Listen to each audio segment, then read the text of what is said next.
pagkataon na kami ay magbulay ng iyong salita. Kayo po ang mangusap, kayo po ang maitaas sa pagkataong ito. Salamat po sa pag-asa sapagkat mayroong pagkabuhay na maguli. Salamat po sa pagkataong ito sa pangalan po ng aking Panginoon na si Kristo Jesus. Amen. Alright, kaninang umaga, makikita natin na sa panalita ni Paul bilang isang mananampalataya, binigyan niya tayo ng confident, isang may lubos na pagtitiwala sa kasiguruhan sa mga mananampalataya ng mga taga-Pilipay. Ano po? At ganoon din po sa atin. Yung po ay nabasa natin in Philippians 1:21. Ano po? And that yung paglayo, to depart, mga kapatid, is to be with Christ. No, ang isang lumalayo, o ang namamatay o ang umaalis sa buhay na ito ay dumarako sa ating Panginoon in Philippians 1:23. So, maging sa mga Kristiyano, bagamat ito'y naituturo na tayo'y papunta sa langit, minsan ay nakatuwa kong tanangin, sabi ko, ba naniniwala ka bang may pagkabuhay na maguli sa kabilang buhay? Ibinalik sa akin, meron nga ba, Pastor? Ako yung nasyak eh. Sabi ko, oo naman meron. Kaya, isang bagay po na yung alam mong ikaw ay mamatay at mabubuhay na maguli, di meron nga.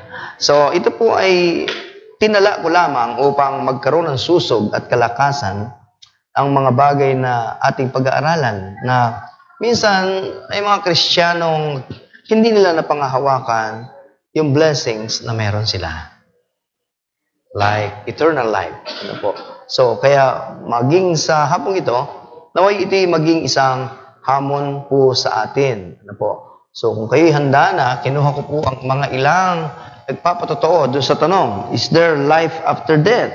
No? Meron bang, una, sa talata natin, bagamat nagtanong si Job, sabi niya, if a man die, shall he live again? Siya ba'y mabubuhay uli? All the days of my appointed, sabi niya, I will wait till my change come. So si Job, naniniwala na meron. Sapagkat, yun ang sabi niya eh, ang aking, sa lahat daw ng araw ng kanyang pakikipagbaka, maghihintay siya hanggang sa dumating ang pagbabago. He believed there will be coming to change, no? Babaguhin ang kanyang pagkatao, babaguhin ang kanyang laman. So, ganun din po sa atin, mga kapatid. Isang pangit na malaman po natin ng mananampalataya ay hindi mapanghawakan ito. Kaya, kinuha ko po. Magsimula po tayo kay David. Ano po? Makibukas po sa Psalms 116:11. Psalm 16:11, I mean. And Psalm 17:15. Tingnan natin na sa kanilang mga aral kung mahahalaw ba natin, even in the Old Testament, kung meron pang resurrection after death. Ano po? Ito po ang mga bagay na nakalap natin. Mula kay David, nagpapatotoo po siya yan. Iyong ituturo sa akin ang landas ng buhay, nasa iyong harapan ang kapuspusan ng kagalakan, sa iyong kanan ay may mga kasayahan magpakailanman. Pansinin niyo po yun. Ituturo sa akin ang landas ng buhay. Ano po? Psalms 16:11. 17 and 15. Ano po? Diyan pa rin sa Psalms. Para makita niyo po na bagamat sa lumang tipan, walang malinaw na sinabing pagkabuhay, ang kanilang pag-asa bilang mananampalataya ay ganun pa rin. Tungkol sa akin, aking mamasdan ang iyong muka. Sa katuwiran, ako'y masisiyan pagka bumangon sa iyong wangis. Yan ang sabi niya. So, kung reading between the line, naniniwala siya na there will be coming change. Katulad ng sinabi ni Job. Ano po? Yan ay si David. How about Isaiah? Ano po? 26 and verse 19. Tama ba ako? 26:19. Isaiah 26:19. Tingnan ko lang. Ayan. Ang iyong mga patay ay mga bubuhay. Ang aking patay na katawan ay babangon. Magsigising at magsiawit kayong nagsisitahan sa alabok sapagkat ang iyong hamog ay gaya ng hamog ng mga damo at iluluwa ng lupa ang mga patay. Ito po ang ipinangaral ni Isaiah. So, si Isaiah mismo, meron siyang susuog na meron niyang resurrection after ng death. Ano po? How about Ezekiel? Si Ezekiel naman, si Propeta Ezekiel. Maganda po i-record nyo to prove, kasi po, sabi ko nga, nung nagtanong ako sa mananampalataya, ako'y nasurpresa. Ano po? So, naniniwala siyang merong pagkabuhay na maguli, na siya mabubuhay na maguli, pero nung sinabi ko, naniniwala ka bang merong pagkabuhay na maguli? Ang patay, may bang life after death? Ako na siya ko siya. Meron nga ba, Pastor? Siguro binibiro lang ako noon. Ezekiel 38, 9 and 13. So, iniisa-isa ka po lang sa inyo, yung mga tao sa lumang tipan, ang nilalaman ng kanilang mga pananampalataya na they believe so. At ikaw ay sasampa, ikaw ay darating na parang bagyo, ikaw ay magiging parang ulap na tatakip sa lupain. Ikaw at ang lahat ng mga pulutong at ang maraming tao na kasama mo. Tama ba ako? 38 verse 13. Ang Seba at ang Dedan at ang mga ngalakal sa Tarsi, 10 ng lahat ng batang leon niyaon ay magsasabi sa iyo na parito ka baga upang kumuha ng samsam? Pinisan mo baga ang iyong pulutong upang kumuha ng samsam? Upang magdala ng pilak at ginto? Upang magdala ng mga hayop at sa mga pag-aari upang kumuha ng malaking samsam? Parang hindi akma. Verse 17 nga, 38. Tama ba ako? Tama. So, sapagkat ang Ezekiel chapter 38, mga kapatid, tumutukoy po ito sa Day of the Lord. Ano po? Yung samsam na tinutukoy niya dyan ay yung mga tao. Diyan mo mabasa sa Ezekiel yung ang kasalanan ng ama, hindi kasalanan ng anak, at ang kasalanan ng ama sa kanya, ang kasalanan ng anak isa sa kanya. And then, ang isang bagay na hindi ko naisulat doon ay nung nangaral si Ezekiel at nabuhay yung mga buto, nabuhay. Yun po yung isang pinakano na si Ezekiel mismo ay nangaral na there is life after death. Ano po. So, ganun din po mga kapatid na kaya ko po na nililinaw ang bagay na ito na sa lumang tipan, bagamat hindi tahasan na binabanggit nila ay maliban kay David na binasa natin, ay may kita po natin na they believe that there is life after death. Of course, in the New Testament, popular na sa atin si John. Ano po? Kasi ito ay pinagtibay ng ating Panginoon. John chapter 5, 28 and 29. Pinagtibay ito. Okay. Ilista nyo na rin po yung Daniel chapter 12 verse 2. Si Daniel ay nagtala din po ng kanyang pananampalataya hinggil dyan. And then, pinagtibay po ito ng ating Panginoon. Huwag ninyo ipanggilalas ito. Marami sa kanila natutulog sa alabok ng lupa ay mga gigising, ang iba'y sa walang hanggang buhay, at ang iba'y sa kahihiyan, at sa walang hanggang pagkapahamak. Yan po yung kay Daniel. And then, yung affirmation na ginawa ng ating Panginoon, John 5:28 and 29. Kaya po natin kinukolekta po yan to prove na hindi haka-haka ang sinampalatayanan natin na isang araw, pag tayo namatay, mabubuhay tayo uli. Marvel not sa inyo, huwag niyo ipanggilalas ito sapagkat dumarating ang oras na ang lahat ng nangasalilingan ay makaririnig ng kanyang tinig. Yan po yung tinalakay natin kanyang umaga about the rapture. Sa kanyang pagsigaw, sa pagtunog ng pakakak, at yung mga namatay kay Kristo ay magigising. 29. Ano pala yan? 28 and 29. So, ganun din po si Peter. Peter preached about this resurrection. Acts chapter 11, 25 up to 32. Pinreach yan ni Peter. And then, si Paul ay ganun din po. Sumulat din po siya tungkol dyan. Of course, alam natin si Paul talagang yan dahil sa 1 Corinthians chapter 15, binanggit niya the mystery of the church. Sa 1 Thessalonians chapter 4, binanggit niya rin po yan. Si Paul na meron pong pagkabuhay na maguli. So, tayo po bilang mga mananampalataya ay dapat po nating i-secure, siguruhin natin. Kasi sabi niya sa teksto natin na ang ginawa ni Job sa lahat daw ng araw ng aking pakikipagbaka, maghihintay ako. That's the next. Ano po? So, sinagot natin ng Biblia na merong buhay sa kabilang buhay. Ano po? At yan ay binabanggit din natin at talakayin natin ng unang linggo natin na merong pagkagising o pagkabuhay doon sa damnation. Kaya ang isang ano na lamang doon,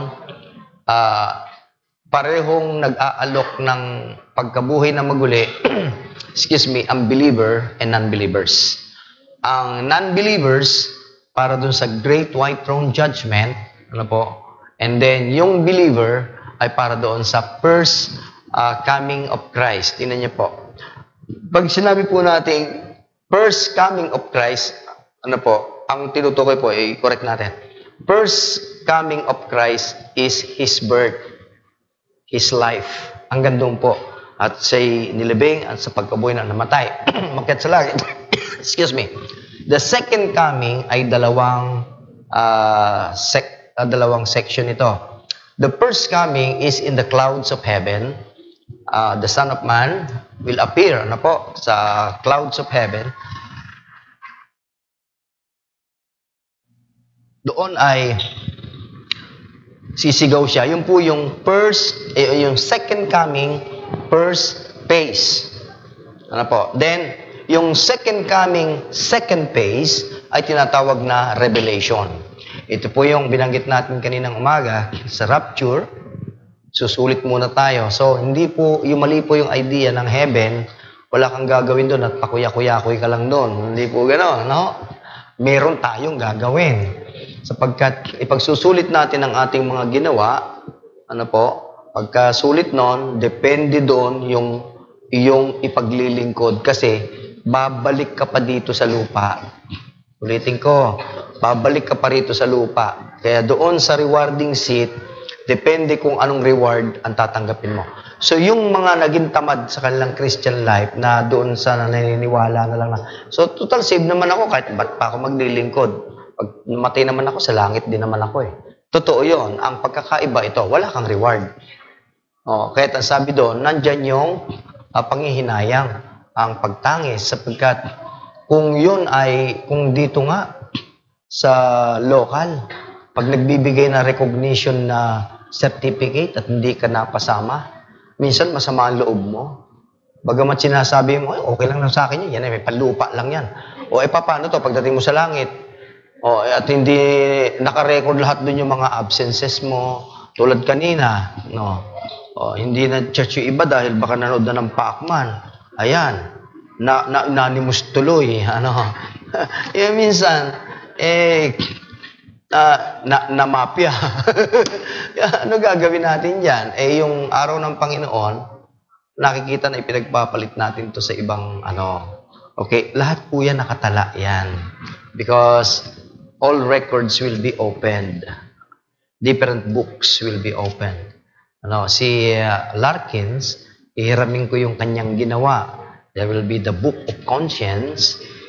Sapagkat may mga panahon na walang, kasi ang tanong niya, paano yung mga hindi nakapakinig ng gospel? Ganun po yun. Ang kanilang magiging pinakabantay, yung kanilang konsensya.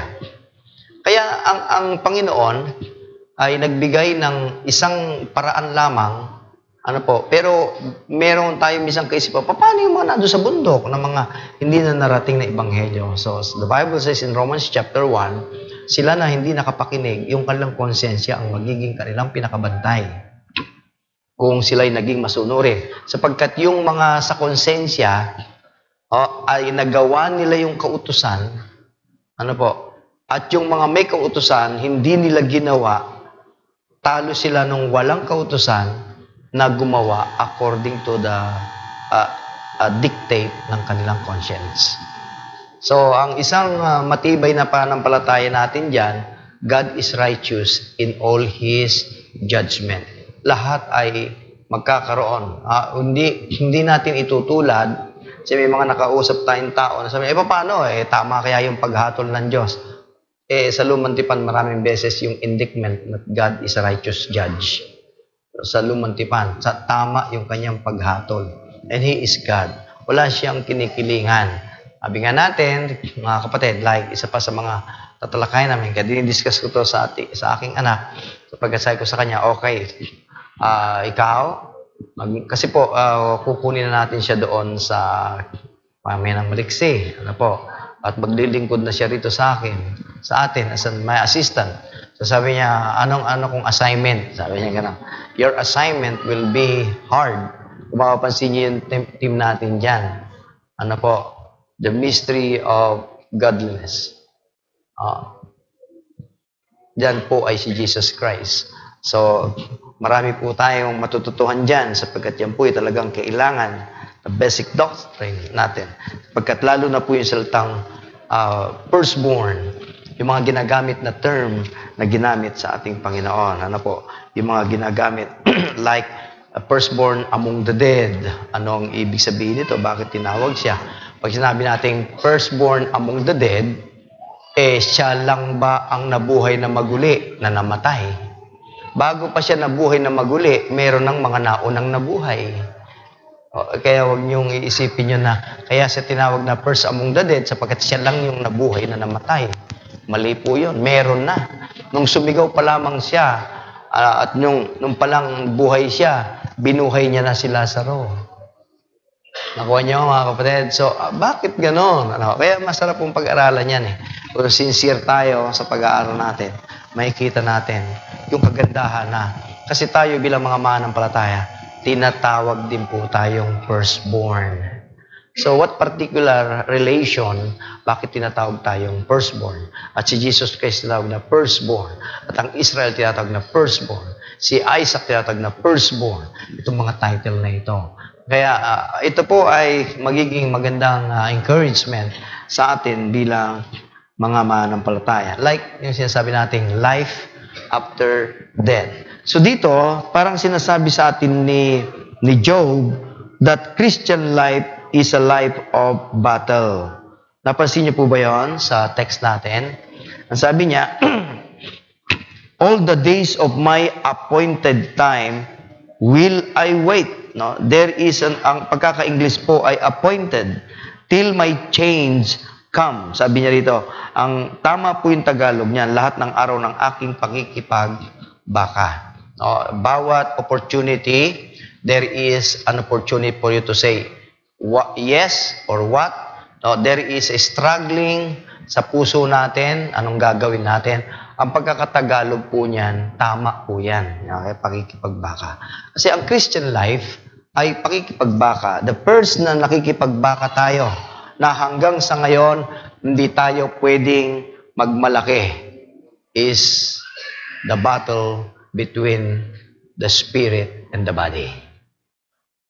Dito, walang ano rito. Walang pwedeng magmalaki dyan. Tayo ay nakikipagbaka sa laman. Tama mga kapatid? Galatians 5:17. No, marami siyang gustong i-ano sa atin na para mawalan ng saysay, mawalan ng silbi. Sabi ko nga, meron tayong KKK, no? Lahat tayo, number 1, unang kalaban nating katamaran. Tama po, mga kapatid? Mapuyat ka lang ng konti, ang sama ng gising mo. Delikado pagsamba. Pwedeng malate o kaya delayed. o kaya hindi na dadalo sa pangalawa, doon sa katamaran. Ano po, kung tayo po ay ang tawag na dyan sa katamaran, kwarto. Ayan, laging nasa kwarto. Ngayon, sa ating lahat, kalaban din natin yung kwarta. Hindi lang kwarto o kwarta. Minsan yung ating mga mata, may konting parang bilog lang dyan. Titigil at titigil ka, lalong kumikislap. Balikan mo. Ay, ano ang tawag doon? Binilog lang pala na pitsa. Yan yan. Kaya, hindi ko makalimutan yung pastor ko, ang teacher ko sa homiletics, dinala ko niyan sa yung nasunog na dating malakas yun Pasay, complex. Hindi sa may Harrison, yung nasunog na yon, dinala ako doon.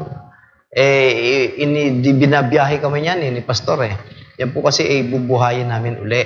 Si Pastor Espino ang magte-training yan sa ating mga manggagawa. Ano po? Sinakay ako niyan sa RJM bus. Lumapit siya doon sa RJM bus. Pwede pa kaming mangaral.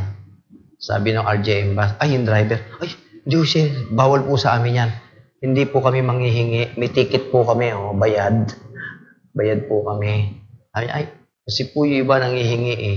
Hindi, mangangaral lang. Akala ko naman, mag-i-example siya sa akin. Ang sarap ng upo ko. Tapos pagkakuha niya ng mic, bigla kan siya, halika ito. Bakit po? Mag-preach ka. Ako pala mag-preach. So, siyempre, puno yung bus. May tayuan pa. Di nangaral tayo, tapos baba kami ng Buendia. Sakay kami doon. Dinala niya nga ako doon sa Pasay Harrison na yun. Pagkatapos noon, sabi niya, mag-preach ka rito. Sa dito, labas-pasok. Dati malakas yun, wala pa yung SM, hindi pa yan. Ang dami. Sabi ko, paano kaya kukunin ang atensyon nito? Yung pala si Pastor naka-ready na, may dala isang supot na barya. Sabi niya, ano ang gagawin mo?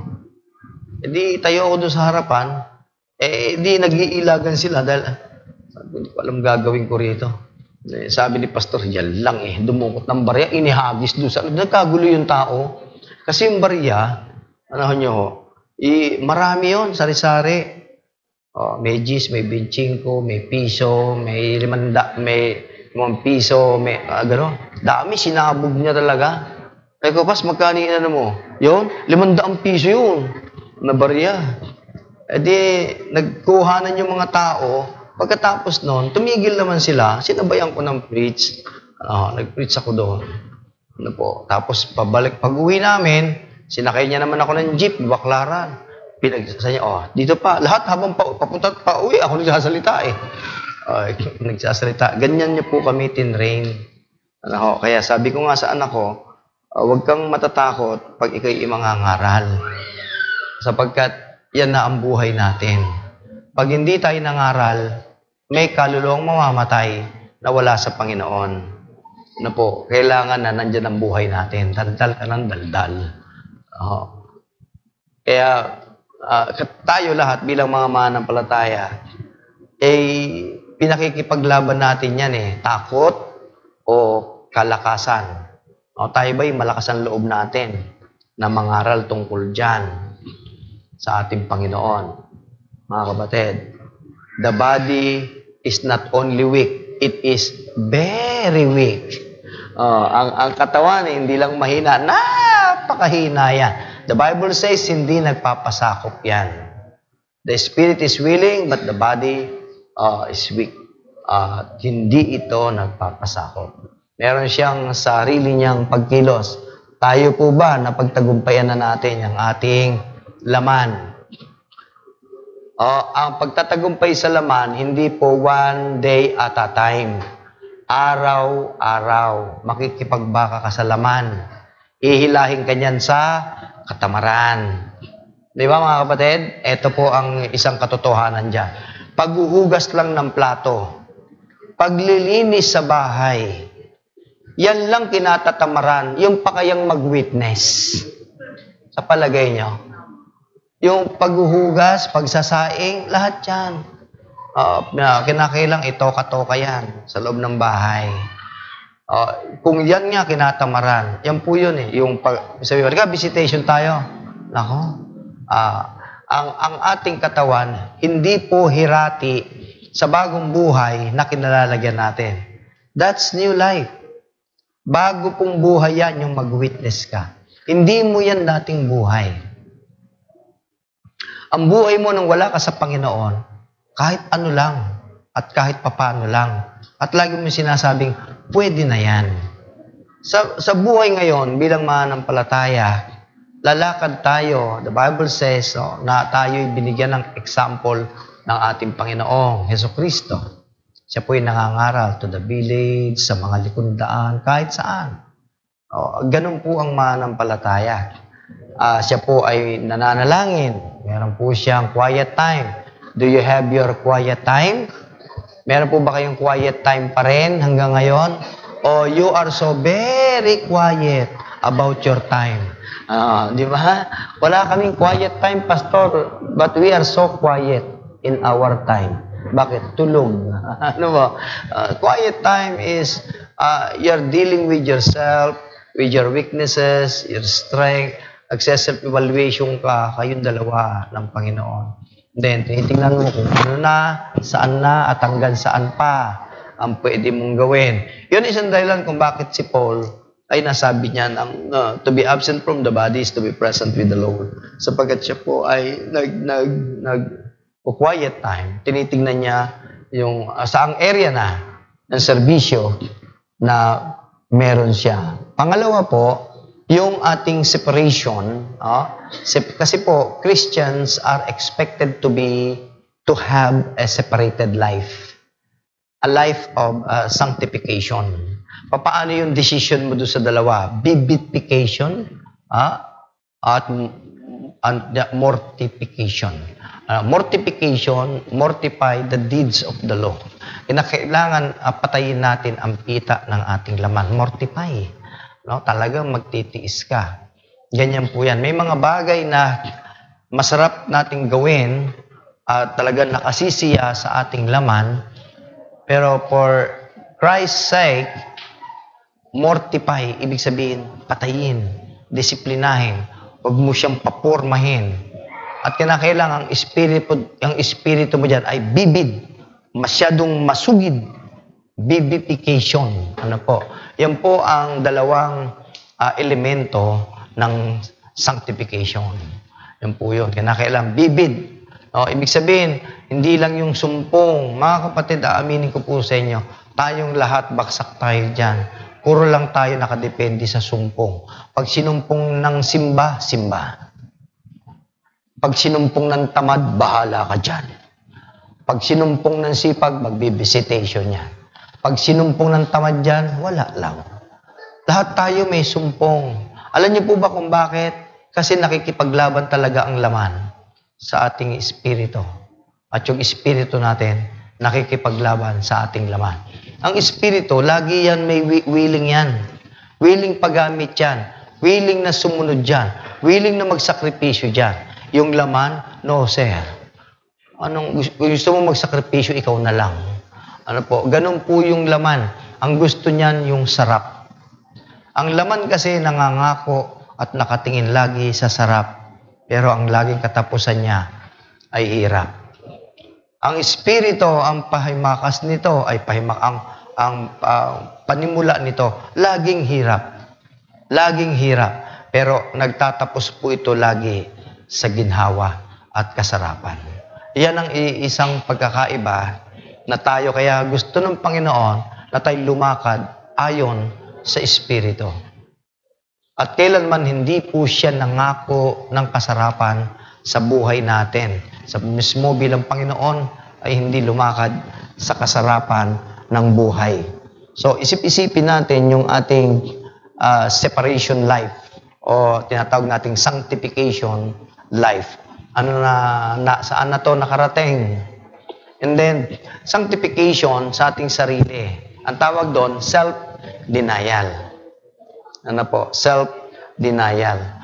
Pagtanggi natin sa ating sarili. Ang pagtanggi po sa ating sarili ay hindi nangangahulugan na hindi mo ibibigay ang pangangailangan ng iyong sarili. No, akala ng iba pag sinabing self-denial, i-deny mo yung pagkain. Huwag kang kumain, hindi ko ganun yung self-denial. Self-denial is putting the Lord first before yourself.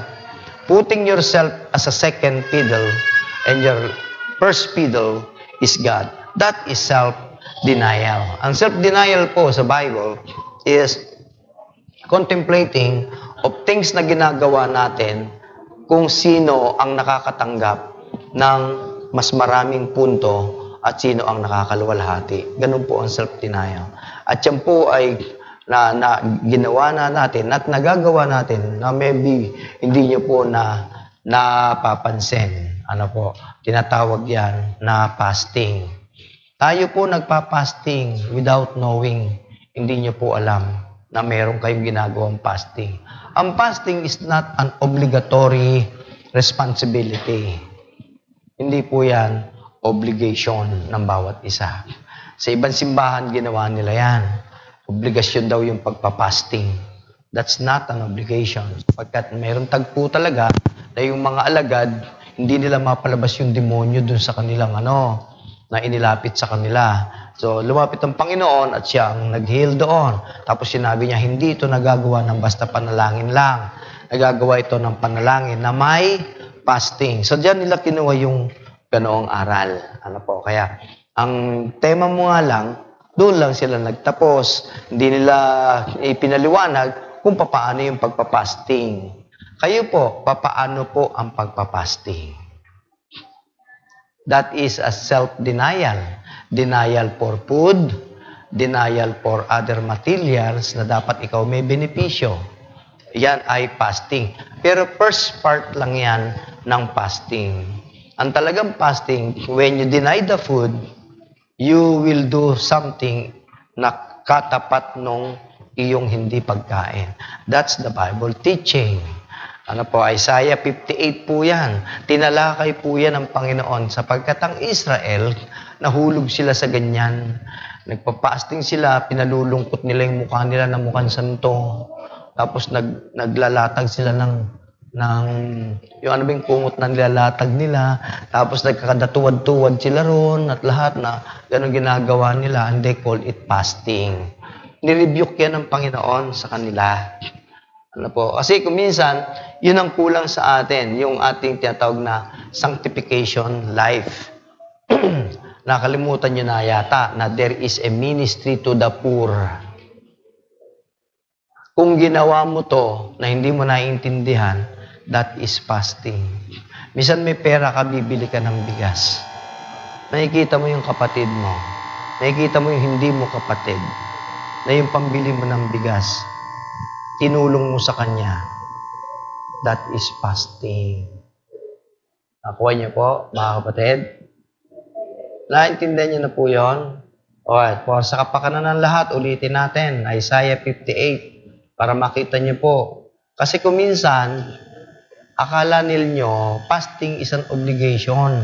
Hindi po yan obligation. Parang hininga mo yan, na humihinga ka, nang hindi mo namamalayan. Ang fasting ay daloy na ng hininga ng Kristiyano, mga kapatid. Hindi po tayo magsisimula sa verse 1. Doon po tayo magsisimula sa verse, tingnan ko dito sa akin. Ito, magsimula po tayo sa 3. Sa 3 ka magsimula. Ano't kami nag-aayuno, sabi nila, at hindi mo nakikita with all the services na ginagawa nila. Tapos ang kanilang accusation sa Diyos, ano't hindi mo nakikita? Sabi niya, ano't aming pinagdadalamhati ang aming kaluluwa, malungkot, hindi kumakain, nandun lang sa isang tabi, at mukhang santo. Ayan, ganyan. Pinalulungkot daw nila yung kanilang kaluluwa, tapos hindi mo napapansin. Hindi raw pinapansin ng Panginoon. Narito sa kaarawan ng iyong pag-aayuno ay masusumpungan ninyo ang inyong sariling kalayawan at inyong hinihingi ang lahat ninyong mga gawa.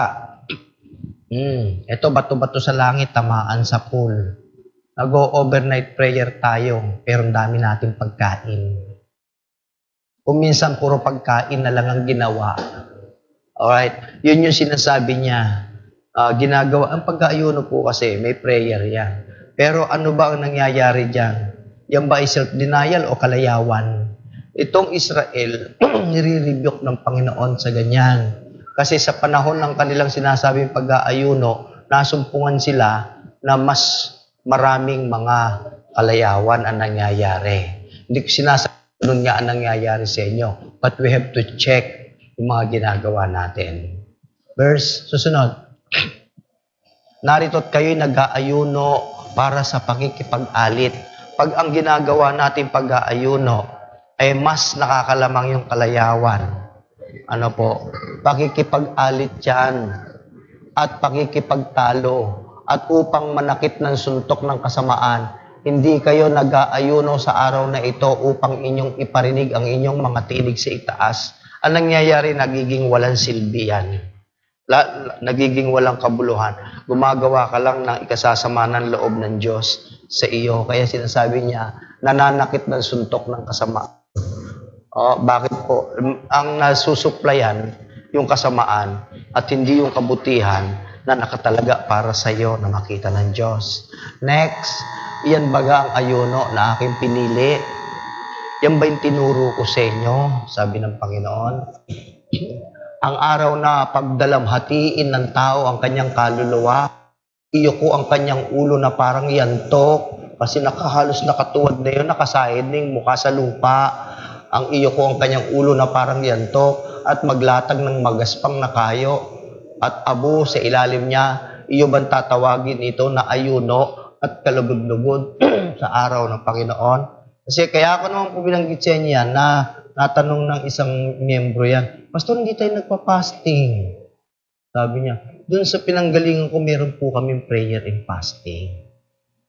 Sabi ko, sige, pag-usapan natin yan. Kasi kundi nag-aayuno tayo nang hindi mo nalalaman. Oo, kasi ang pag-aayuno, actually, hindi naman ginagawa yan para ipangalandakan. It is a secret matter. It's between you and God. And according to your motive kung papaano. Ito, tuturo ko sa iyo kung papaano ka magpa-fasting. Next verse. Hindi baga ito ang ayuno na aking pinili, nakalagin ang mga tali ng kasamaan? You witness, people. Ang daming mga unbeliever, nag-witness ka? Sabi mo, may trabaho ako. Yun na nga Hindi ka magtatrabaho, mag-witness ka. That is fasting. Kita nyo? Sabi ko sa inyo, ginagawa nyo na, hindi nyo alam. Kaya lang kung minsan, sinasabi na, trabaho ko Hindi pa mag-absent, gano'n. Ang fasting po, kalagan, pag sinabi mong kalagan, yung mga wala sa Panginoon, kakalagin mo ang tali. Hindi ba yun ang sinabi ng Panginoon kay Pedro? Narito, binibigay ko sa susi ng kaharian. Yung kakalagan mo sa lupa, kakalagan doon. Yung tatalian mo dito, tatalian doon. Yan po ay pag-witness sapagkat ang sino mang nawala kay Kristo, nakatali po yan sa kasamaan. They are slave of sin. As you witness to them and they receive Jesus Christ, kinalagan mo sila ng tali at kakalagan din doon. Yung ginagawa mo naging effective hanggang doon sa langit because the book of life of the Lamb, their name will be written down. Amen, mga kapatid? Yan. Pag-visitation. Bibisitation kayo. Hindi. Hindi nga kayo nag-ayuno. Kasi sinasabi niya, kasi may date akong ito. Kasi pinaglalaanan po yan. Meron po diyang dinideny. Because fasting is denial of self.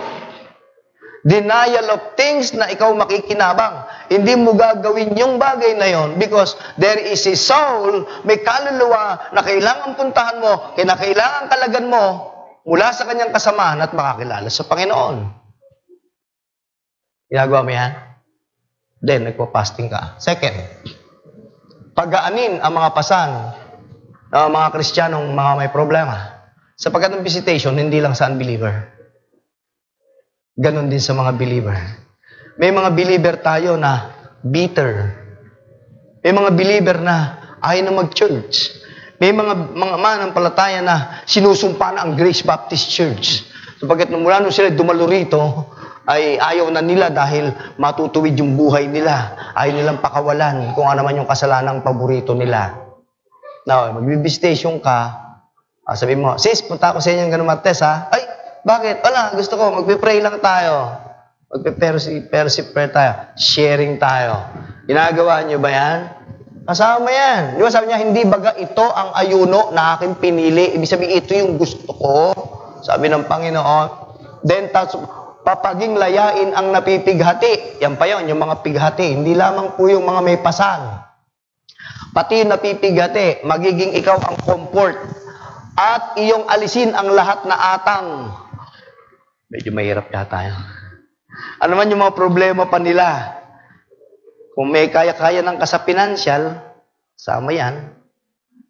Wala silang pagkain, kasama yan. Yun po yun mag-ministry ka to the poor. Ito po yun Alright, alimbawa, 40 na lang pera ko. Tapos pagdating mo doon sa bahay, wala palang bigas. Ay, yung pinuntahan mo, wala rin bigas. May kabigatan ng loob niya kasi wala siyang bigas. Kaya mo bang ibigay yung 40 pesos? O hatiin yung 40 pesos? Kapatid, sa'yo na itong 20. Hati tayo, wala rin akong bigas. Yung po yung magbabawas ka ng atang. O kaya naman, sa'yo na to. Kahapon naman kumain na ako eh. Medyo high blood ako ngayon, 150 over 120 ang dugo ko, kaya hindi na ako kakain. Ano po? Sacrifice na ako. Pwede yun. Those are fasting. Bakit? Yan yung authorized ng Diyos na fasting. Hindi po yun yung palulungkutin yung mukha. Panginoon ko. Yun yung sinasabi niya. Ganun ba pinili ko? Pakikipag-awa yan. Ito yung fasting. Ito yung hindi natin ginagawa. Gayong ito yung tamang ayuno. Tuloy mo, kapatid. Hindi baga ang magbahagi na yung tinapay sa gutom? At dalhin mo sa iyong bahay ang duha na walang tuluyan? Maging boarding house yung bahay mo? Ay, nakakatakot magpatuloy. Baka magnanakaw massacre kayo. Ganun eh. Yan yung mga nakakahadlang sa atin sa pagtulong. Pero mga kapatid, sa biyaya po ng Panginoon, yung mga pinatuloy ko naman dito, hindi naman kami nasakir. Ano po, nakabalik naman sa kanila. At naging ano ko yan. Ako, nahihiya akong pumunta ng Mindoro, Calapan. Doon sa palengke doon, may pwesto pala doon yung nagawi dito noon, na nakituloy. Pinatuloy ko, pinakain ko doon, sa likod ko, siyempre, amazed ko, ano yan? Sabi ko, walang matuluyan, ganun-ganun. Nakikita ko yung pag-aalala, pero Panginoon yung ano natin Panginoon yung ating pinatuloy natin dyan, sa biyaya ng Panginoon, pinakain natin, tapos tinanong ko, wala na pala pamasahe, magkano kailangan yung 500 po sana, pastor. Hindi malaki-laki yun. Sige. Ayun ang fasting Bawas na yung pagkain namin. Nakita niyo po mga kapatid? Alright. Nakalimutan ko na yun. Bakit? Ganun po yung tumutulong. Yung binigay ng kaliwa, hindi na kailang malaman pa ng kanan. Hindi mo na ipagsasabi. In fact, ngayon nyo lang narinig yan na sinabi ko dito. Eto ngayon, nasa pulis kami. Napunta kami roon. Hindi ko alam na nasabi niya sa akin Doon po kami sa Kalapan, ganun sa palengke. Yung ako, palibasa gusto mong tumulong, hindi mo na iniintindi kung ano man yun. Ano man yung sinasabi niya. Basta naniwala ako na mabuti siyang tao at kailangan niya ng tulong. Eto na, ano kami sa Kalapan. Nag-seminar kami. Hindi ko na sinasabi yung pulis kung pakakainin kami kung hindi. Ganun yan, hindi rin kami namimilit doon sa ministry namin sa pulis. Ay, pagka walang sinasabing pakakainin kami, medyo maghanap-hanap na tayo ng makakainan din Saan ba palengke rito? Ay, diretso yun lang yan, palengke na yan. Hindi ganun yan, lakad kami. 8 kaming pastor Pagkat lakad kami, para kaming mga, mga nawawalang Bigla ka mo may lumapit siya. Pastor, ang nandito niya. Titingnan ko yung babae. Matanda mo, pastor. Hindi. Patong naman yung pinatuloy niyo doon, ganito, gano'n. Saan kayo pupunta? Alam mo sabihin kong mamamasyal. Talaga kaya kami nandun, naghahanap kami ng kakainan. Naghahanap kami ng kakainan. Pastor, ito pwesto. Ang haba ng karinderya. Pasok kayo. Pasok daw tayo. Sabi ko, may karindere pa. May karindere pala doon. Kaya oy, kanin, walo. Gawin mo ng tiga-tigalawa. Talaga naman. Sabi ko, hindi, isa-isa lang. Baka hindi tayo makaulit. Ito, bigyan mo to. Lahat, siya nagturo, kung ipapaulo sa, tama na. Ang dami na. Talaga namang nilatag lahat doon. Nanliit ako. Sabi niya, sensya na po kayo. Kasi si pastor po, ito po yung yung walang magpatuloy sa amin, walang sa amin. Huli na yung simbahan niya na pinuntahan namin. Pastor, hindi ko makakalimutan. Pinatuloy mo kami. Kasi ibang mga Baptist doon, baka raw masakre rin sila, gano'n, lahat. Yun po yung sinasabi ko, yung problema natin talaga kung minsan. Pero minsan, pananampalataya din Sa Baguio, meron pa ako iniiwasan doon na pwesto. Iniiwasan kasi, talaga naman, parang nagbabayad sila. Nung napagawi ako doon, talaga naman, pinunuyungan na namin ni Pastor Sani ng repolyo, ng sayote, ng ano. Teka, tama na, may pwesto kasi sila doon eh. Yung igorot, nung pumunta rito, nakabahag. Nakabahag ba naman alas 12 ng hating gabi kumatok dyan? Are you the pastor? Yes. Ilocano, tsaka igorot lang alam niya salta eh. Tsaka English. Oh. Pero wag ha, doktor na po ngayon yun. Nung huli ko siyang napunta, remember me. Yeah, I remember you. You remember me. Thank you. Katuwa lang eh. Tapos, sabi ko, what are you looking for? Natural, alam nga, nandun kami sa may hindi naghahanap nga kami ng pampasalubong. Kargahan ba naman yung ban ni Pastor Sani, ang dala namin doon? Lagi, sabi ko, no, hanggang doon sa bubong, ang dami, 5 kaing ng sayote, repolyo, pupunuin yata yung sasakyan namin. Sabi ko, are these all payment? Sabi ko, no, I don't need payments, sabi ko. Ginawa natin kasi yan, ganun po yung fasting. Kaya doon sa mga nagtatanong, kung hindi nyo po ginagawa yan, hindi po kayo nagpa-fasting. Bakit tumahimik? Bakit natahimik yata ang ano po? So yun yung fasting eh. Sabi niya, hindi baga ito, magbahagi ng tinapay. Ano po? Dalhin mo sa iyong bahay ang dukha, walang tuluyan. Pagka nakakita ka ng hubad na iyong bihisan, at huwag kang magkubli sa iyong kapwa-tao. Bakit? Kasi nangungutang na naman yan eh. Kaya, na isang gabi, nandyan ako, Pastor, kumusta ka na? Tatandaan niyo ako. Hindi kita tatandaan. Kwento.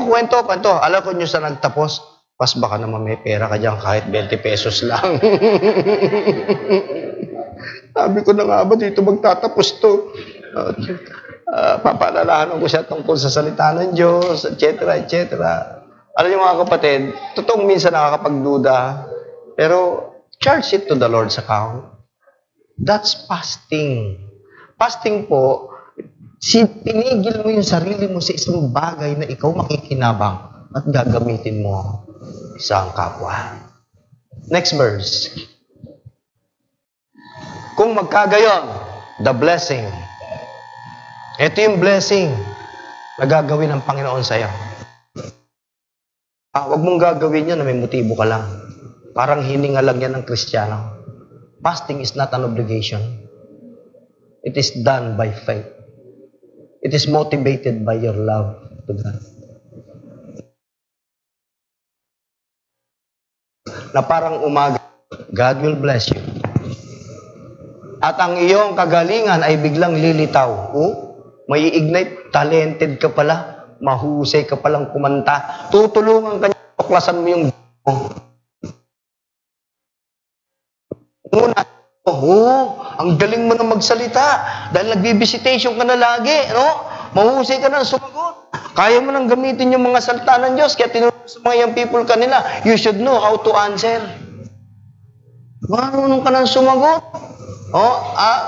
At pagkatapos noon, ang kaluwalhatian ng Panginoon ay magiging iyong bantay likod. May papalit ka bang pera dyan? Yung katwiran daw ng Diyos, magiging bantay likod. Ibig sabihin, kahit saan ka pumunta, you are backed up by God's goodness. Ayaw mo yan? Sinong aayaw dyan? Next! Kung magkagayon, eto na, yung magpe-pray ka ngayon. Tatawag ka. Hindi sasabihin, yung prayer mo hindi sinasagot, fasting mo yan. Oo. Mali yan. Hindi ganyan. Meron kang hinihiling sa Panginoon, hindi mo matanggap, fasting mo. Anong fasting gagawin mo? Ilulukutin mo yung mukha mo. Ganon. Gagayahin mo yung ginawa ng Israel. Sabi niya, yan? Gumagawa ka ng kaaway niyan. Hindi yan ang fasting na tinuro ko sa'yo. Okay niyo, mga kapatid? Anong mangyayari? Sasagot ang Panginoon. Ikaw ay dadaing at siya magsasabi, narito ako. Kung iyong aalisin sa gitna mo ang atang ang pagtuturo at ang pagsasalita ng masama. Yung sarili mo naman ang didisiplinahin mo. Next!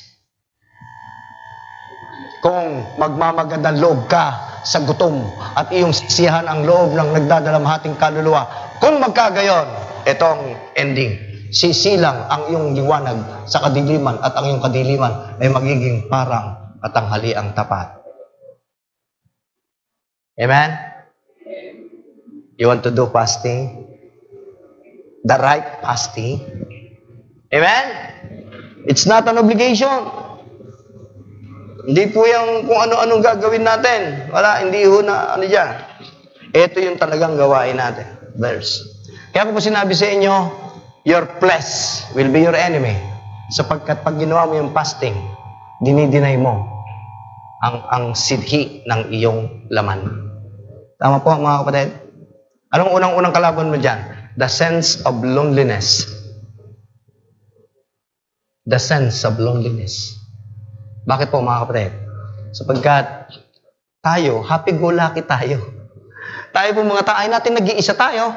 Gusto natin meron tayong kakwentuhan. Gusto natin meron tayong mga kaututan dila lagi.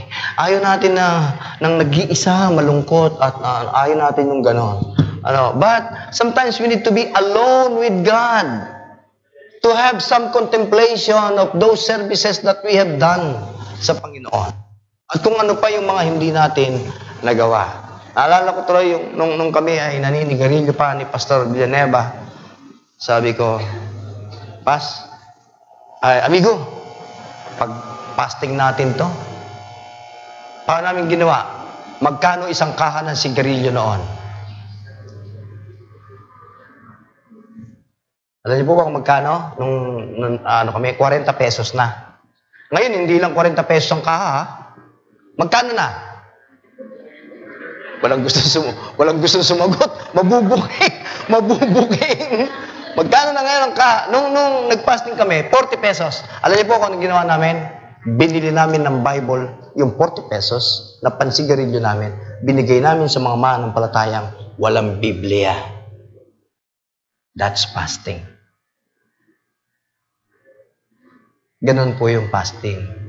Halimbawa, ikaw may bisyo ka. Ano yung bisyo mo? Magpa-load. Yan ang bisyo ngayon. Number 1 bisyo ngayon eh. Anong load mo? 10, 15, 20, 30, magkano? Ngayon, liliitan mo na lang. Dati, 50. Yung 30, ibibigay ko sa isang kapatid. Nagbi-visitation tong kapatid na to eh. Lagi ko ibibigay sa kanya yun. 20 pesos na, all text 20 na lang. Ang aking So, nagpo-fasting ka. Yun po yung sinasabi ko. You're doing something fasting, but you don't know that it is a fasting. Because there are some a little bit sa buhay mo that you deny the benefit of it. Tinanggihan mo yung pagpapala na meron ka. May trabaho dito, mga kapatid. Yan to ginagawa. Bukod sa kanilang tithes and offering, they support the mission. Sa halip na yung pagbibigay nila sa mission, may bibili pa nila lang kung ano-anong kalayawan sa buhay nila. Ang ginagawa, hindi na lang. Ibibigay ko sa mission. Ibibigay ko sa ganitong gawain.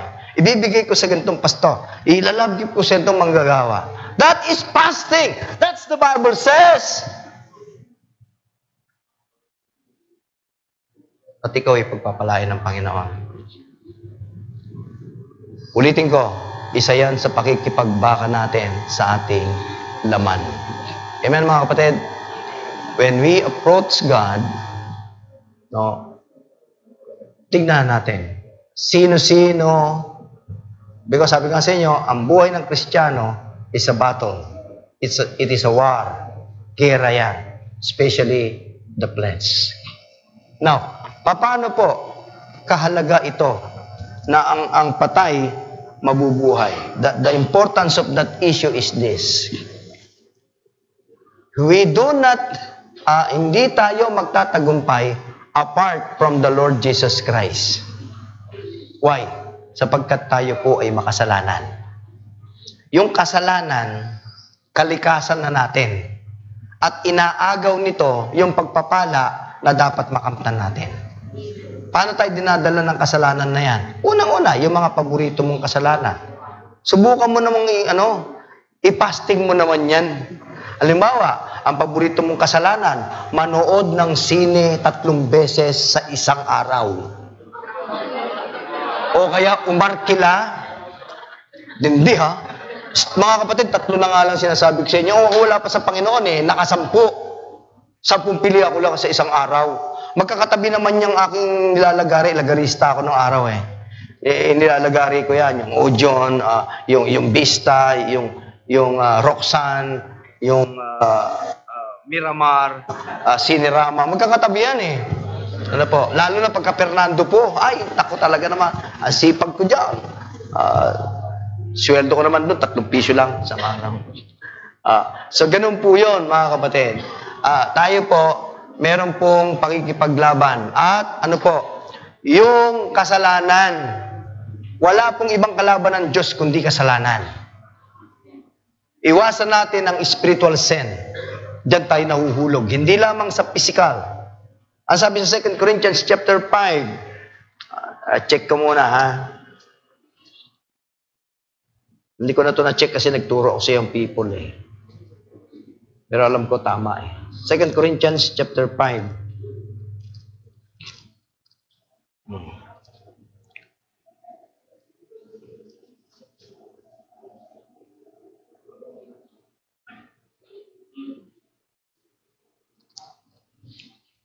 Tignan ko nga. No, chapter 4 and verse 1. Kaya nga sa pagkakaroon namin ng ministeryong ito, ayon sa amin tinanggap. Chapter 4, verse 1. Kaya nga sa pagkakaroon namin ng ministeryong ito, ayon sa amin tinanggap, na kaawaan ay hindi kami nangihina. Verse 2. Bagkos tinanggihan namin ang aming mga kahiyahiyang bagay na nangatatago. No. Tinanggihan namin ang mga kahiyahiyang bagay na nangatatago na hindi kami nagsisilakan sa katusuhan ni nagsisigamit man ng may daya ng mga salita ng Diyos, kundi sa pagpapahayag ng katotohanan, ipinagtatagubil ng aming sarili sa bawat buthi ng mga tao sa harapan ng Diyos. Clean life. Isa yan sa ayaw ng ating laman. Pero, kinakailangan mong tanggihan. Kinakailangan mo itong tanggihan, mga kapatid. Amen po? Tama po, mga kapatid? Verse chapter 7. Diyan pa rin, sa 2 Corinthians 7. Yamang taglay natin ang mga pangakong ito, mga minamahal. Chapter 7, verse 1. Ngunit, chapter 7, chapter 1. Chapter 7, 2 Corinthians. Ayan. Yamang taglay natin ang mga pangakong ito. Okay. Gusto nyo malaman kung ano yung mga pangakong yan? Balik po kayo hanggang doon sa chapter 4 na binasa natin. Ano po? The assurance of God's blessing. Ano po? Yung victorious life. Yung pong ating clean life. Lahat po yun. Yamang taglay mo yan. Especially the providence of God. Anong gagawin mo? Magsipaglinis tayo sa lahat ng karumihan ng laman. Yun lang. At ng Espiritu. Nakuha niyo po, mga kapatid? At ng Espiritu. Napakasaktalin ang kabanalan sa takot sa Diyos. So there is sin of the flesh and there is sin of the Spirit. Question. What is or what are? Marami yan eh. The sin of the Spirit. Ano ba yang kasalanan ng espiritual? Number 1. Yan ang number 1 na kasalanan ni Taning. Ano yon? Ano po yon? Pride. That's number 1. Kung tayo mananampalataya ngayon, is so easy na matrace mo ang tao na ma-pride. Bakit? Hindi niya tinatanggap ang kasalanan. Isa yan. Hindi pag-ako ng kakulangan. Hindi pagsasabi ng sorry kung na-corner mo na. Mayabang yan, taong yan. Pride yan. Sin of the Spirit yan. Pwede pa bang malinis yun? Oh, sabi nga niya, magsipaglinis tayo. If we confess our sin, He is faithful and just to forgive our sins, to cleanse us from all unrighteousness. Lord, patawad po. Secondly, bukod sa pride, pagsisinungaling. Kristiyano, sinungaling, aray ko. Di ba? Kita tayo, sigurado yan. Dumating yung oras, hindi dumating. Bakit? Kasi may dumating. Huwag ka makikipagtagpo, hindi ka pupunta. Sinungaling ka. At ang kasabihan, liars go to hell. Bagamat yung mga unbeliever, yan ang mahilig dyan sa liars. Ang Kristiyano, gawa ng laman yan Kaya kung minsan, tayo nakakapagsinungaling din.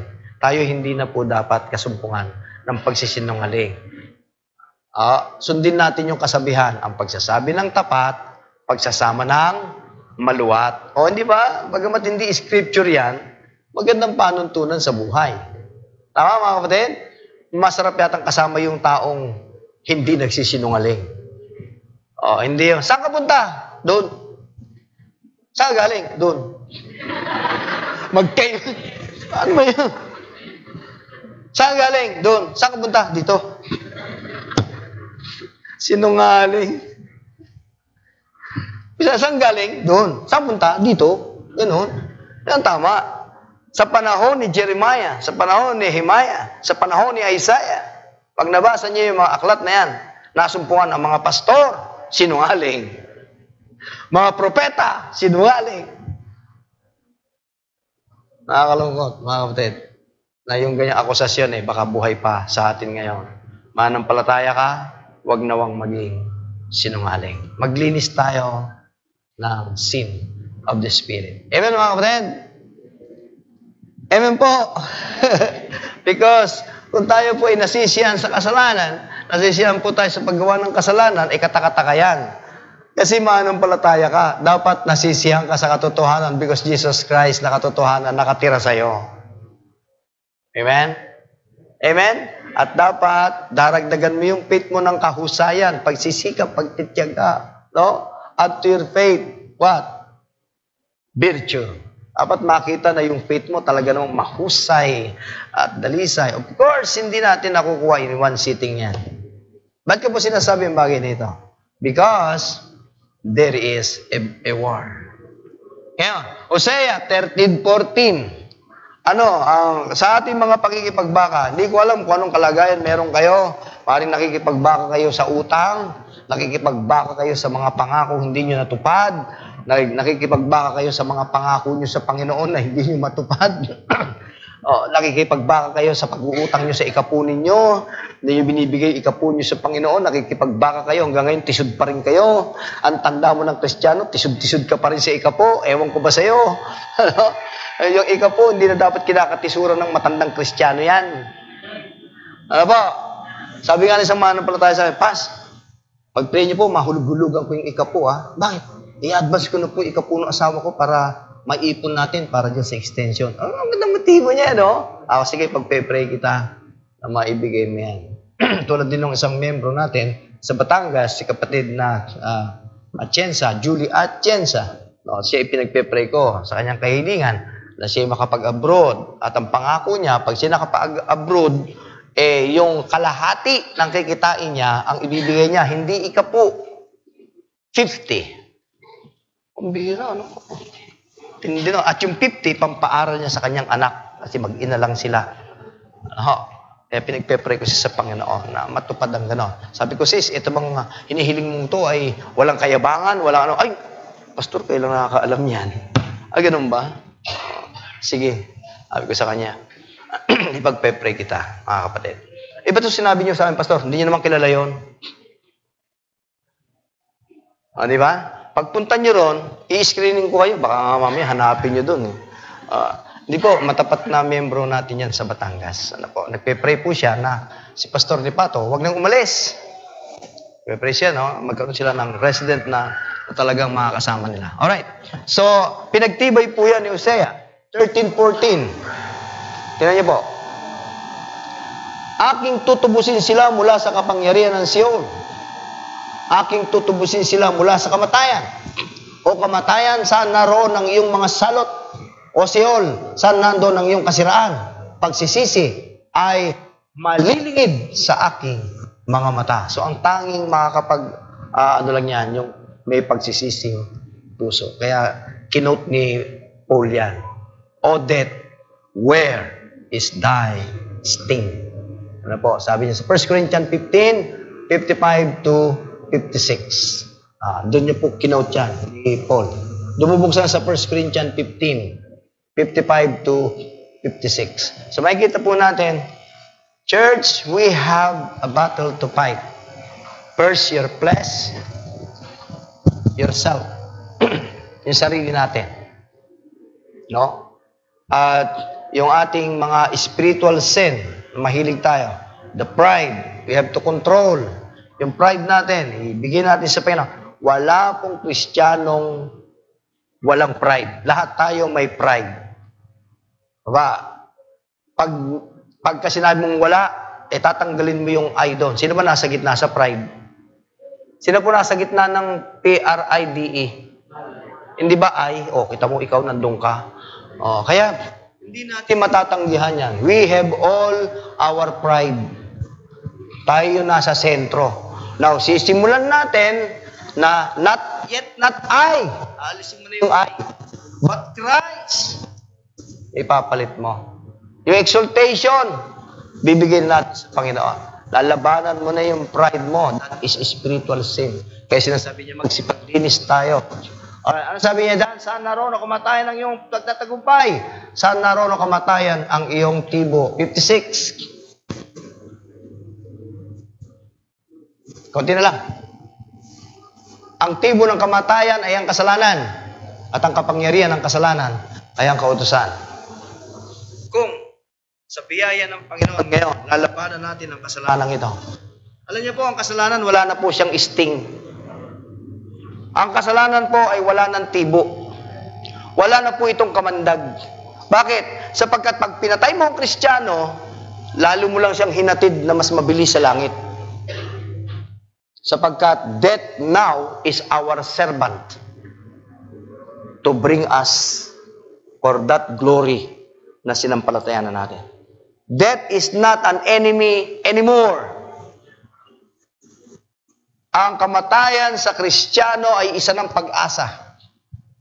Hindi ko sinasabi to na masayang mamatay. Hindi ko ganoon.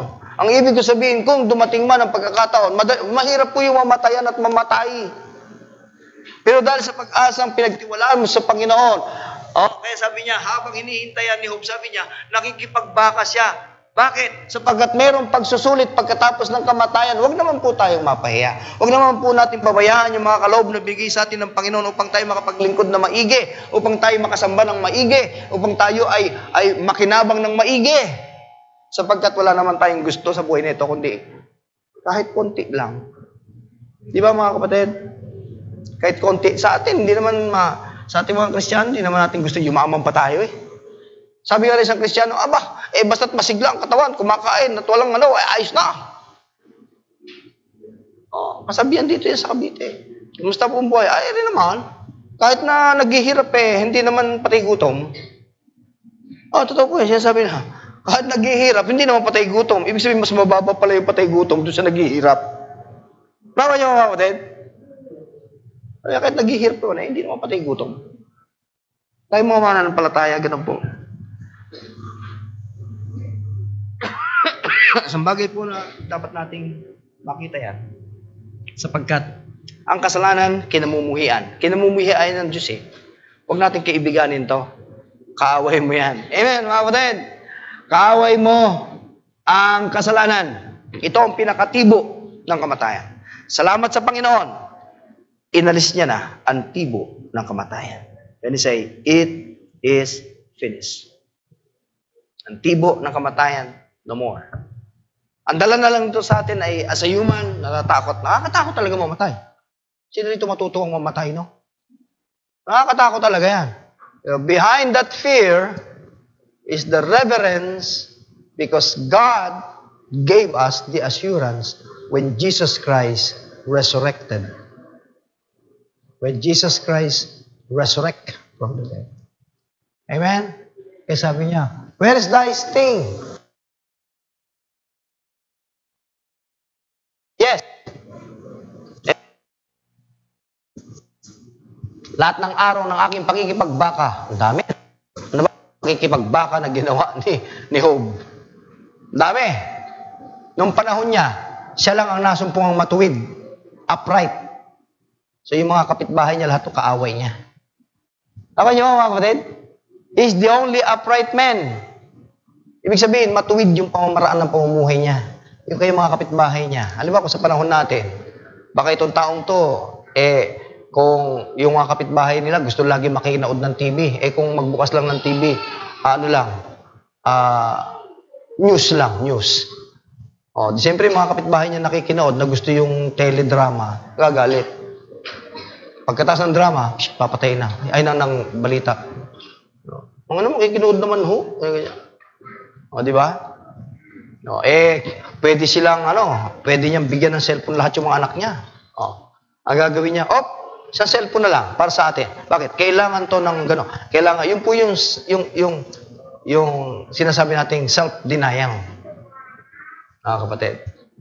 Kaya sabihin ng mga Sunday school, bato-bato sa langit, tamaan tayo lahat, mga kapatid. Yung magbibigay ka ng katwiran para hindi mo magawa ang visitation, hindi ka nagpa-fasting. How about magkaroon tayo ng isang dedicated time? Kinento ko sa yung people, general time ang oras ko sa Pilacor. Mayroon akong 7 to 5. Yun ang oras ko. Pero pagka wala, papasok ako ng 6 to 2. Bakit? Para makapagtrabaho pa ako. Pag sinabi niya, Bermeo, overtime. Yes, sir. Ganos ka uwi. Alas 10 na gabi. Di ba 6 to 2? 2 to 10? Alas 10 ng gabi. Sige, pagkita ng alas 10. Bermeo, kaya mo ba? Yes, sir. Bukas na ako uwi. Alas 6. Kaya nung una kami nagsama ng asawa ko, hindi ko nasabi sa kanya gano'n yung trabaho ko. Yung iya ko sa kanya, natulog magdawag, hinihintay ako doon sa bahay, hindi ako dumating. Umaga na ako dumuwi. Pag uwi ko, doon na siya sa pintuan, tulog eh. Kaya hindi ko naman nasabi sa kanya na gano'n yung trabaho ko. Kaya nung katagalan dahil pinipilit ako magtrabaho ng linggo, fasting na ako. Sir, pwede mo ba araw-araw 6 to 6 na ako magtatrabaho? O bakit naman? Para yung linggo po, wag niyo na po akong pagtrabahuin. Okay, good. Sige, araw-araw 6 to 6 ka na. Sama na yung overtime. Pagdating linggo, malaya ako. Tama? Amen, mga manggagawa. Eto pa. Palibasa, 6 to 6 na ako. Pag tinignan ko, hindi naman kailangan mag-overtime. So, 6 to 2 lang. Papahinga ako. Amen? Hindi ako nagpapahinga. Tuloy ako sa area I. Yun ang area namin ni Ate Dory. O sa Palaparan. Nag-visitation po ako. Yung mga estudyante ko, pag walang tsinelas, bibilihan ko ng tsinelas. Walang Bible, bibilihan ko ng Bible. Kailangan ang pambili ng bigas, bigyan mo ng pambili ba? Bakit? Hindi ba ito ang ayuno na pinili ko? Amen? Amen? O ngayon, ayaw nyo na mag-fasting. Kala nyo kasi yung fasting, papangitan ng mukha eh. Kala nyo, ganun yung fasting. Tapos magtatalukbong. Awalid. Yung mga bagay na yan ay mula sa salita ng Diyos, malaman natin. Mabubuhay pa ba, mga patay? Amen. Pero, ang iyong pakikipagbaka habang ikay buhay, do the best you can. Do fasting. Amen. Have some benefit in this God's blessing. Kung hindi naman, then the honor at yung kalayaan na magagawa natin to give the glory to the Lord. Let us pray.